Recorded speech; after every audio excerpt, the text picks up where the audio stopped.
যুক্তরাজ্যে স্থানীয় সরকার নির্বাচনে ভরাডুবি হয়েছে ক্ষমতাসীন লেবার পার্টির প্রার্থীদের। আর এ কারণে বিদ্রোহ দানা বাঁধছে দলের অভ্যন্তরেই। তোপের মুখে পড়ছে প্রধানমন্ত্রী কিয়ার স্টারমার। ইতোমধ্যেই পদত্যাগ করেছেন স্বাস্থ্যমন্ত্রী সহ মন্ত্রিসভার অন্তত 4 জন সদস্য। প্রতিনিধি এহসানুল ইসলাম চৌধুরী শামীম জানান, এমন পরিস্থিতিতে যুক্তরাজ্যের প্রধানমন্ত্রীর পদ থেকে সরে দাঁড়ানোর সিদ্ধান্ত নিয়েছেন কিয়ার স্টারমার। তবে তিনি তার নিজের শর্তেই বিদায় নেবেন।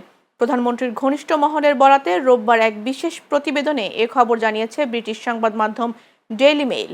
শনিবার স্থানীয় সময় বিকেলে সংবাদ মাধ্যমটির প্রতিবেদক ড্যান হজেসকে মন্ত্রিসভার এক সদস্য জানান, রাজনৈতিক বাস্তবতা বোঝেন স্টারমার।